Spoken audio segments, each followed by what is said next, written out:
KFO maal jedhe tokkoffaa warra hiitan hoggantoota keenyas ta'e paartii biraarraallee yoo ta'e KFO isaa ta'u KFO isaa ta'u keessanuu ka bilisiginnaa ta'u firii ta'ee socho'uu qabaa jedhe bakka buufata itti dorgomuu barbaadu san keessatti waajjira isaanillee kan irraa saamanis akka deebi'uuf ibsi isaa kun ibsa waliigalaati. Ibsi KFO'n baas ibsa waliigalaati.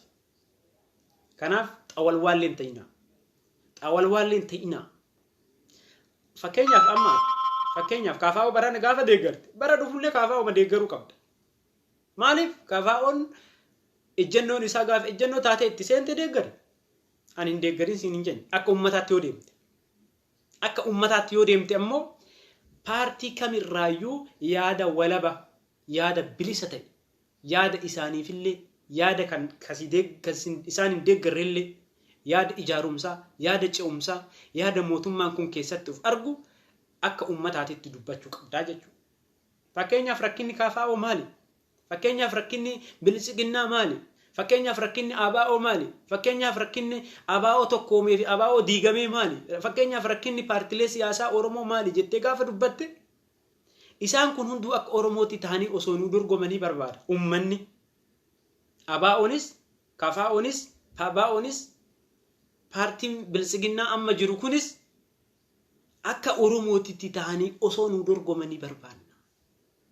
Osoo nu mooyanii namni Oromoodhaaf yaaduuf Oromiyaa saniif yaadu Itoophiyaa waan ceesisu waan itti amanuuf Kaamarri jedhu sanii miti. Kaamarri jedhu sanii miti.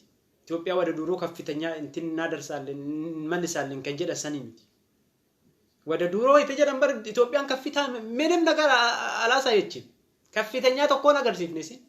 Mee wada duroo itti jedhan hiyyummaan gadadoon beelaan abaarsaan saba tokko cunqursuun afaan tokko cunqursuun aadaa cunqursuun balleessuun amantii dhiituun nama hidhuun nama fannisuun kaan gaallaa jechuun kaan shaanqillaa jechuun akkana godhaan turre wada duroo hin mallisaalleen jechuun isaanii suni dogoggora guddaadha.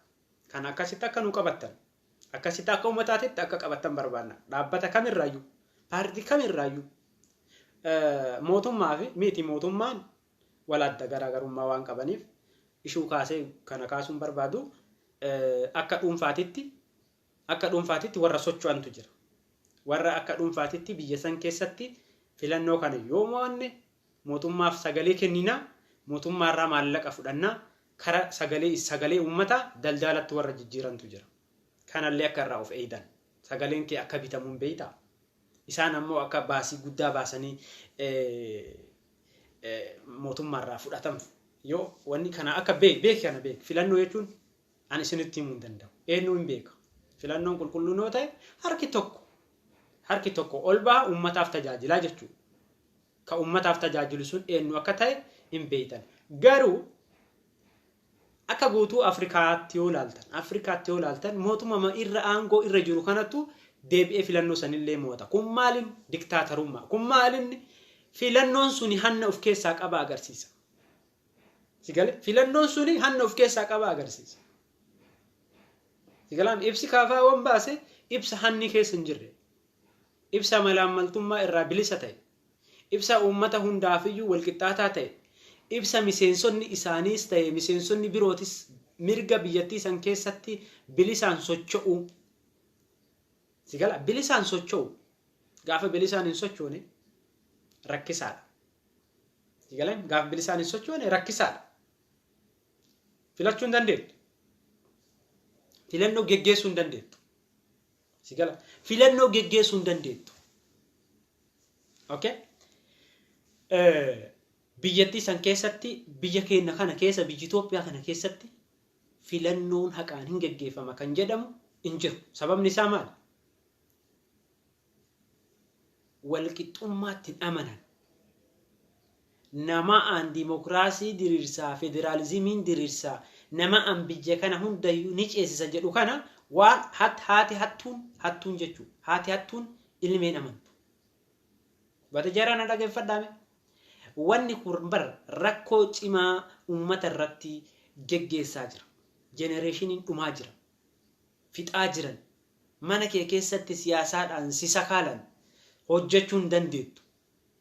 Biyya alaa deemtee jijjiiramuu hin dandeettu. Biyya ambaa keessa teettee haran galfattu. Mootummaan kun akka mootummaatitti dhaabbatee deemuudhaaf boqannaan amma irra jiru kun boqannaa murteessaadha. Uummataa wajjin, paartii siyaasaa wajjin bilisa tahee innumtuu mataan isaa bilisa tahee uummata kanaa fi paartii uummataa wajjin mari'achuu jechuun boqannaa tokkorraa gara boqannaa biraatitti ce'uudha jechuudha. Gama kanaan waraana geggeessaa, gama kanaan filannoo godha jechuun jeedalti mataa gar-tokkee haadattee du'a leencaa dhaquu jechuu gara biraatitti. Jeedalli mataa haadattee du'a leencaa dhaquu jechuu. Mataa gar-tokkee haadattee gar-tokkee ammoo dhadhaa dibattee dhayxee jechuudha. Kanaaf gaafa du'a dhaqan hazanii yookaan gadditeetiniin taaziyaa namaa yookaan du'a namaa san dhayxee geggeessita malee asitee tanaan waraana banaa asitee tanaan filannoo geggeessa jechuun waan hin danda'amne. Kana kaafaawwan irrayyuu hin dhaabbatina itti himuu qabdan. Maali miseensi keessan baay'een hidhame. Miseensi ABO'ollee ibsi ABO'ollee bahuu qaba. Paabaa'oo jedhanillee bahuu qaba. Inni faa badeeyyu tibba kana bade. Paartiin kun badeeyyu hin argine. Paartii gandaatti galee na fakkaata. Maali akkasii miti. Paartiin kamiyyuu akka paartiitti gaafa hundooyte ejjennoo fi murannoo qabaachuu qabda. Galma baateef saniif waan san galmaan gahuu qabda. Atama waan biyyaa baateef galmaan gahuu qaba jettee yaadda. Oo acheesitti gufuu wayisitti mudate carraa itti aanu riitiraa itti aansiiteetiniin gama biraatiin salphistee jechuudha. Gama biraatiin simpilii gootee salphisteetiniin ejjennoo keessan kan muratte san waan galma si geessuu dhorke san galma san gahuudhaaf tattaaffachuu qabda. Tarkaanfii tokko dubbatti si deebise. Tarkaanfii tokko dubbatti si deebise ati yaadi tarkaanfii 2-3 dura dhaabbadhu jechuudha. Akka dubbatti deebitu yoo beekte fakkeenyaaf ijoolleen biyya alaa keessatti argamtan tarkaanfii tokko gaafa biyya keessan irraa dhuftan tarkaanfii tokko tarkaanfattanii hin hojjettanii waan isin hojjettan sun karaa maleetitti yoo miliqe uf amansiisuu qabdan jechuudha. Paartiin kun paartiin KFO kun uf amansiisuu qabda. Nus uummanni Oromoo eenyu waliin akka deemnu uf amansiisuu qabna. Biltsiginnaan maali? Maaliif biltsiginnaan tun bara kana akkana tattaate? Rakkoon achi keessa jiru maali? Nu ceesisuu dandahanii? Oromoon akka uummataatitti uummanni maal barbaada? Wallaahi uummanni ilma isaa barbaada. Ilma isaa ka dhugaa, ka abbaa gadaa, ka garaatii miti. Kaamma kunoo warri amma artisti isinii tara. Waa'ee artistootatti isinii tara rakkoon qabu. Artistootatti isinii tara. Kana jalaa ciibsee waa'ee artistootatti isinii tara rakkin hin jiru. Uummanni maal barbaada? Uummanni wanni inni barbaadu Jawaaris tahee, Abiyyiin tahee, Lammaas tahee, every time ka biraatuu dhufee Shimallisuu tahee waan ufii isaa waan lafaa fi qabeenya isaatiif biyya isaa irratti ilmoo xiixuu waan tokko isinitti himu. Waan isinii galuu danda'u. Paartiin kaleessaa sun akkam nu godhe jedhaati. Paartiin baranaa kun akkam nu godhe jedha laala uummannis. Uummanni wayita sagalee kennuuf deemtan kana qofa laala. Paartiin kun eenyu walitti hidhata qabaa qofa ofirraa laala. Hattuu walitti hidhata qabaannaan ma'asalaama akkama gaafa OPDO isin goote isin godha kunis. Eenyu walitti hidhata qaba. Jarri sunoo maal inni?